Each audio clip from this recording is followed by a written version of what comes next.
तो हमें बहुत ज़्यादा फ़ायदा हो सकता है।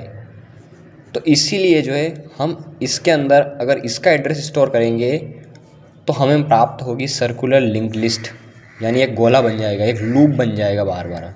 यहाँ पर पहली होती है और यहाँ पर जैसे यहाँ पर बिल्कुल आखिरी वाली है, तो ये इन दोनों के बीच जो है एक पाथ बन जाएगा, जिससे ये जो लिस्ट है बिल्कुल सर्कुलर बन जाएगी, जिससे हम कहीं भी जा सकते हैं और किसी भी नोड से स्टार्ट करेंगे तो हम पूरी लिस्ट को जो है एक्सेस कर पाएंगे।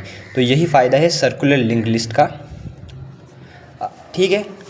और इससे ज़्यादा कोई वो आपसे नहीं पूछेगा एग्जामिन वाला। अब हम बात कर लेते हैं स्टैक्स की।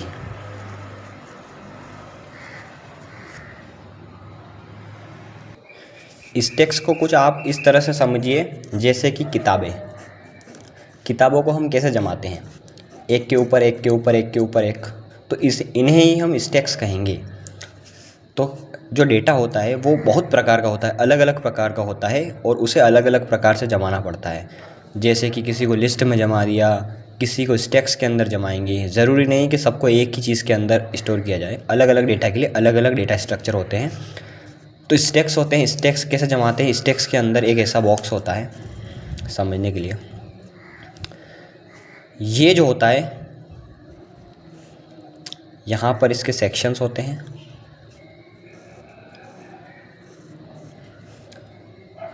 अगर स्टैक खाली है तो उसे हम कहेंगे अंडरफ्लो, इसे हम कहेंगे अंडरफ्लो अगर ये खाली है तो। और ये इसका टॉप है, टॉप मतलब स्टैक के अंदर क्या है उसे इसका टॉप कहेंगे, आगे समझाएंगे।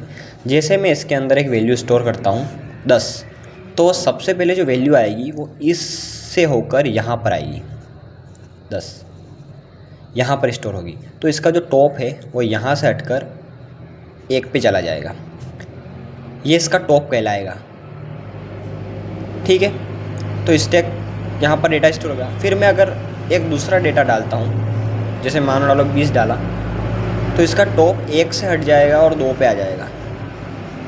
इसका टॉप हमेशा उसी संख्या का रहेगा जो संख्या इसके सबसे ऊपर स्टोर है। फिर से मैं डेटा डालूँगा तो 30 हो जाएगा, तो इसका जो टॉप है वो 2 हटकर 3 हो जाएगा। और ऐसे ही चलता रहेगा, जितना बड़ा स्टैक हो उसके हिसाब से। तो अब जब ये स्टैक पूरा भर चुका है तो इसको हम क्या कहेंगे, ओवरफ्लो कहेंगे। ओवरफ्लो, जब ये पूरा भर चुका है स्टैक तो इसको हम ओवरफ्लो कहेंगे, ठीक है। तो यही स्टैक है। और स्टैक की विशेषताएं मैं बताता हूँ आपको। पहली विशेषता क्या है कि इसमें डेटा एक ही जगह से डाला जाता है और एक ही जगह से निकाला जाता है। स्टैक की यह खासियत होती है। और ये आप परिभाषा में भी लिख सकते हैं कि स्टैक एक इस प्रकार का डेटा होता है जिसमें डेटा को एक ही या फिर एक ही इसके गेट से डाला जाता है और एक ही जगह से निकाला जाता है। स्टैक की यह परिभाषा है और आप पढ़ लेना। और इसके अंदर और क्या हो सकता है, इसके अंदर और कुछ नहीं होता है, बस इतना ही होता है। और जब हम डेटा डालते हैं तो इसको हम कहेंगे पुश, और जब हम डेटा को निकालेंगे तो इसको हम कहेंगे पॉप। ये आपको पता होना चाहिए, ठीक है। अब हम बात कर लेते हैं क्यू की। अब क्यू क्या होता है, आपने बैंक में देखा होगा लाइनें, क्यू मतलब होती है लाइनें।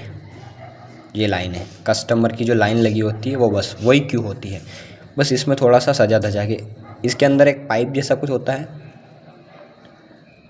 ये पाइप ही कह लो इसको। अब स्टैक में क्या हो रहा था कि एक ही जगह से डेटा डाला जा रहा था और एक ही जगह से डेटा निकाला भी जा रहा था। और इसमें यह ध्यान रखने की बात है कि सबसे ऊपर वाला डेटा सबसे पहले निकलेगा, यानी ये फर्स्ट इन फर्स्ट आउट के सिद्धांत पे काम करता है, ठीक है। फर्स्ट इन फर्स्ट आउट के सिद्धांत पर डायरेक्ट ये डेटा बाहर नहीं निकल सकता है जब तक ये नहीं निकलेगा, ठीक है। अब हम बात कर लेते हैं क्यू की। क्यू यानी होती लाइन। ये जो होता है इसका होता है फ्रंट, ठीक है। ये इसको फ्रंट कहेंगे, इसका हम फ्रंट कहेंगे, ये वाला। और इसको हम कहेंगे इसका बैक या फिर रियर यानी बैक। अब क्या होता है, इसके इस साइड से डेटा को अंदर डाला जाता है और इसके इस साइड से डेटा को बाहर निकाला जाता है।